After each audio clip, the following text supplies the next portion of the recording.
12 വയസ്സിന് താഴെ പ്രായം മാത്രമുള്ള കുട്ടികൾ പഠിക്കുന്ന സ്കൂളിന്റെ മുകളിലേക്ക് മിസൈൽ അയച്ച് 51 കുട്ടികളെ നിഷ്കരുണം വധിക്കുന്ന ലോക ഭീകരത നാം വീണ്ടും കാണുകയാണ്. തങ്ങളുടെ ധാർഷ്ട്യത്തിന് മുന്നിൽ വഴങ്ങാത്ത ഒരു രാജ്യത്തിനെതിരെ ചെറിയ സാത്താനും വലിയ സാത്താനും ഒന്നിച്ചു ചേർന്നുകൊണ്ട് ആക്രമിക്കുന്ന വാർത്തകളും അതിൻ്റെ ദൃശ്യങ്ങളും നമ്മുടെ മുമ്പിൽ പ്രകടമാവുകയാണ്. ഈ സമയത്ത് വിശ്വാസികളായ നമ്മെ സംബന്ധിച്ചിടത്തോളം നാം ചെയ്യേണ്ട 2 കാര്യങ്ങളുണ്ട്. ഒന്നാമത്തേത്, നിരപരാധികളായ ആളുകൾക്ക് വേണ്ടി, നീതിബോധത്തിന് വേണ്ടി നിലകൊള്ളുന്നവർക്ക് വേണ്ടി, വിശ്വാസികളായ ആളുകൾക്ക് വേണ്ടി ഹൃദയം തുറന്ന് അള്ളാഹുവിനോട് ദുആ ചെയ്യുക എന്നുള്ളതാണ്. ഒരു വിശ്വാസിയെ സംബന്ധിച്ചിടത്തോളം അവന്റെ പ്രാർത്ഥന, അവൻ യുദ്ധഭൂമിയിൽ ഇല്ലെങ്കിൽ പോലും അവന്റെ പ്രാർത്ഥനയ്ക്കും അവന്റെ സുജൂദിനും അള്ളാഹുവിന്റെ അടുക്കൽ അപാരമായ ശക്തിയാണുള്ളത്. ദുആ ചെയ്യാൻ പറയുന്നത് പ്രധാനമായും 3 കാരണങ്ങൾ കൊണ്ടാണ്. ഒന്നാമത്തെ കാരണം, ദുആ വിശ്വാസിയുടെ ആയുധമാണ്. മനുഷ്യനിർമ്മിതമായ ആയുധങ്ങളെല്ലാം ചിലപ്പോൾ ലക്ഷ്യത്തിലേക്കെത്താതെ ലക്ഷ്യം മാറിപ്പോകാനുള്ള സാധ്യതയുണ്ട്. പക്ഷേ വിശ്വാസിയുടെ ആയുധമായ ദുആ, പ്രാർത്ഥന, ഒരിക്കലും അത് ലക്ഷ്യത്തിൽ നിന്നും മാറിപ്പോവുകയില്ല. ആരെയാണോ ഉന്നം വെക്കുന്നത് അതിലേക്ക് തന്നെ അത് കൃത്യമായി എത്തിയിരിക്കുമെന്നുള്ളതാണ് പ്രാർത്ഥനയുടെ ഏറ്റവും വലിയ പ്രത്യേകത. രണ്ടാമത്തേത്, ദുആയിലൂടെ അള്ളാഹുവിന്റെ ഖദർ, അള്ളാഹുവിന്റെ തീരുമാനം മാറ്റി എഴുതാൻ സാധിക്കുമെന്നുള്ളതാണ്. അള്ളാഹു തീരുമാനിച്ചിട്ടുള്ള കാര്യങ്ങൾ ഓരോ മനുഷ്യരെയും സൃഷ്ടിക്കുന്നതിന് മുമ്പ് തന്നെ പടച്ചതമ്പുരാൻ തീരുമാനിച്ചിട്ടുള്ള അവന്റെ കല, അവന്റെ ഖദർ, ആ കലായും ആ ഖദറും മാറ്റാൻ ലോകത്ത് ഒന്നിനു മാത്രമേ സാധിക്കുകയുള്ളൂ. അത് ദുആയാണ്, പ്രാർത്ഥനയാണ്. അതുകൊണ്ടാണ് ദുആ ചെയ്യണമെന്ന് പറയുന്നത്. മൂന്നാമത്തെ കാരണം, അള്ളാഹുവേയും നമ്മെയും പരസ്പരം ബന്ധിപ്പിക്കുന്ന ഒരു പാലമാണ് പ്രാർത്ഥന, ദുആ എന്നുള്ളത്. അള്ളാഹുവുമായി ഒരു മനുഷ്യന് ബന്ധമുണ്ടാവണമെങ്കിൽ തീർച്ചയായും താൻ അടിമയും അള്ളാഹു ഉടമയുമാണ് എന്ന ബോധ്യത്തിലൂന്നി നിന്നുകൊണ്ട് പ്രാർത്ഥിക്കേണ്ടത് അനിവാര്യമാണ്. അപ്പോൾ പ്രധാനമായും ഈ 3 കാരണങ്ങൾ കൊണ്ടാണ് ദുആ ചെയ്യാൻ പ്രത്യേകമായി നബി സല്ലല്ലാഹു അലൈഹി വസല്ലം തങ്ങൾ പറഞ്ഞത്. ഒന്നാമത്തേത്, ദുആ വിശ്വാസിയുടെ ആയുധമാണ്. രണ്ടാമത്തേത്, അള്ളാഹുവിന്റെ തീരുമാനങ്ങളെപ്പോലും മാറ്റി എഴുതാൻ പ്രാർത്ഥനയ്ക്കേ സാധിക്കുകയുള്ളൂ. മൂന്നാമത്തേത്, അള്ളാഹുവുമായി വിശ്വാസിയെ വിളക്കി ചേർക്കുന്ന ഏറ്റവും പ്രധാനപ്പെട്ട ബന്ധം ദുആയിലൂടെയാണ് ഉണ്ടാവുന്നത്. രണ്ടാമത് നമ്മൾ ചെയ്യേണ്ട ഒരു കാര്യം, നമ്മുടെ വിശ്വാസത്തെ ഉറപ്പിക്കുക എന്നുള്ളതാണ്. നമ്മുടെ ഈമാൻ നാം ഉറപ്പിക്കാൻ ഇത്തരത്തിലുള്ള പ്രയാസങ്ങളും ഇത്തരത്തിലുള്ള പരീക്ഷണങ്ങളും സംഭവങ്ങളും കാരണമാവണം. ഏത് പ്രശ്നമുണ്ടായാലും ഏത് പ്രതിസന്ധി വന്നാലും 2 വിഭാഗം ആളുകളെ നമുക്ക് കാണാൻ കഴിയും. ഒന്നാമത്തേത്, ഭയപ്പെടുന്നവർ, പേടിക്കുന്നവർ. ഇനി എന്ത് സംഭവിക്കും, അങ്ങനെയൊക്കെ സംഭവിക്കുമോ, ഇനി ഇങ്ങനെയൊക്കെ സംഭവിച്ചാൽ പ്രശ്നമാവില്ലേ എന്ന് വിചാരിച്ചുകൊണ്ട് അസ്വസ്ഥത പ്രകടിപ്പിച്ചുകൊണ്ട് ഭയപ്പെടുന്ന ആളുകൾ, ഇവരാണ് ഒന്നാമത്തെ വിഭാഗം. രണ്ടാമത്തെ വിഭാഗം, ഈ സംഭവങ്ങളെല്ലാം കാണുമ്പോൾ തങ്ങളുടെ വിശ്വാസത്തെ ഊട്ടി ഉറപ്പിക്കുന്ന ആളുകൾ.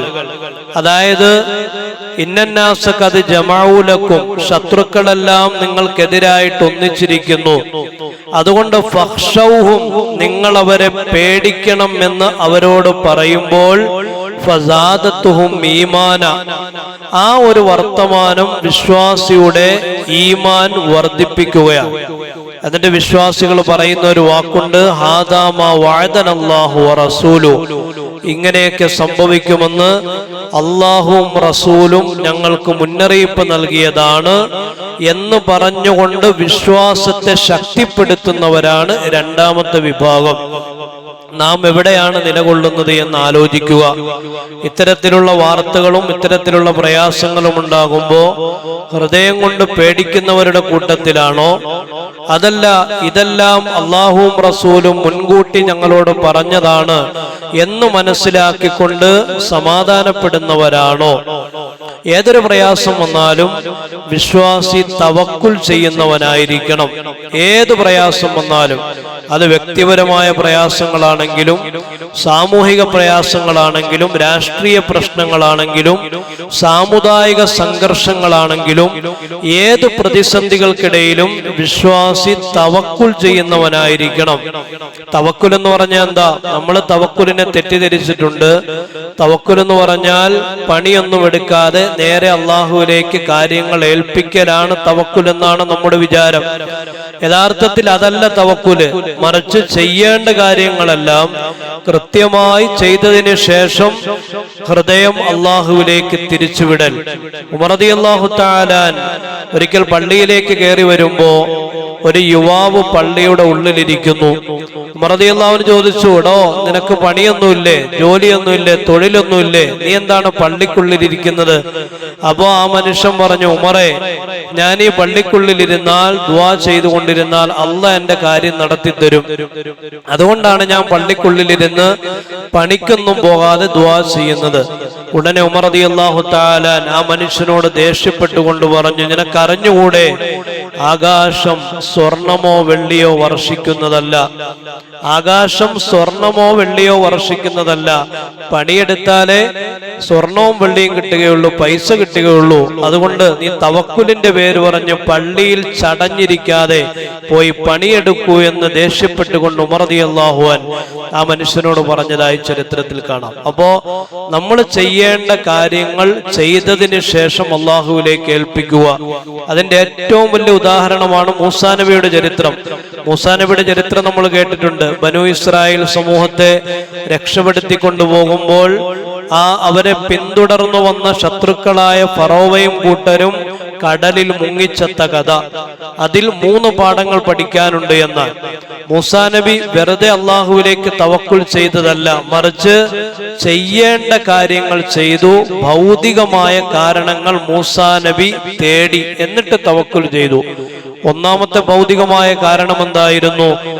ആരെയാണോ മോചിപ്പിക്കേണ്ടത്, മൂസാ നബിയുടെ സമുദായമായ ബനൂ ഇസ്രായേൽ സമൂഹത്തെ രാത്രിയിൽ മൂസാ നബി അലൈഹിസ്സലാം കടത്തിക്കൊണ്ടുവന്നു എന്നുള്ളതാണ് ഏറ്റവും പ്രധാനപ്പെട്ട ഒന്നാമത്തെ കാരണം. മൂസാ നബിക്ക് വേണമെങ്കിൽ ഇതൊന്നും ചെയ്യാതെ നേരെ അള്ളാഹുവിലേക്ക് ഏൽപ്പിക്കാമായിരുന്നു. പക്ഷേ മൂസാ നബി ഭൗതികമായ കാരണങ്ങളും തേടി രാത്രിയിൽ ബനൂ ഇസ്രായേൽ സമൂഹത്തെ കടത്തിക്കൊണ്ടുവന്നു. അല്ലാഹു തആല മൂസാ നബിയോട് പറഞ്ഞു, മൂസാ അന്നാസിരി ബിഇബാദി, എന്റെ അടിമകളെയും കൊണ്ട് നീ രാത്രിയിൽ പുറപ്പെടുക. എല്ലാ ഒളിച്ചോട്ടങ്ങളും നടക്കുന്നത് രാത്രിയിലല്ലേ? രാത്രിയിൽ വിട്ടോളാൻ പറഞ്ഞു മൂസാ നബിയോട്. രണ്ടാമത് മൂസാ നബിയോട് അല്ലാഹു തആല പറഞ്ഞു, കടലിന്റെ മുമ്പിലെത്തിയപ്പോൾ ദൂരെ നിന്ന് നോക്കുമ്പോൾ കടല് കാണാം. പക്ഷെ മൂസാ നബി അലൈഹിസ്സലാം തിരിച്ചു നടന്നില്ല, നേരെ കടലിന്റെ ഭാഗത്തേക്ക് തന്നെ നടന്നു. ആ കടലിന്റെ മുമ്പിലെത്തിയപ്പോൾ അസ്വസ്ഥരായ തന്റെ അനുയായികളെ മൂസാ നബി അലൈഹിസ്സലാം നിയന്ത്രിച്ചു. എന്നിട്ട് പറഞ്ഞു, പേടിക്കേണ്ടതില്ല, അള്ളാഹു നമ്മോടൊപ്പമുണ്ട്, നിങ്ങൾ നിങ്ങളുടെ ആത്മധൈര്യം നഷ്ടപ്പെടുത്തിക്കൂടാ. രണ്ടാമത്തെ കാരണമാണത്. മൂന്നാമത് മൂസാ നബി അലൈഹിസ്സലാം തേടിയ കാരണം, ആ സമുദ്രത്തിന്റെ മുമ്പിലെത്തിയപ്പോ തങ്ങളെ പിടികൂടാൻ വന്ന ശത്രുക്കളുടെ മുമ്പിൽ കൈകൂപ്പി നിന്ന് യാചിച്ചില്ല, മറിച്ച് തന്റെ കയ്യിലുണ്ടായിരുന്ന വടികൊണ്ട് സമുദ്രത്തിൽ അടിച്ചു. അല്ലാഹു തആല മൂസാ നബിയോട് പറഞ്ഞു, ഫദ്രിബ് ബിഅസാകൽ ബഹർ, നിന്റെ കയ്യിൽ വടി മാത്രമല്ലേ ഉള്ളൂ, എങ്കിൽ ആ വടി കൊണ്ട് സമുദ്രത്തെ അടിക്കുക.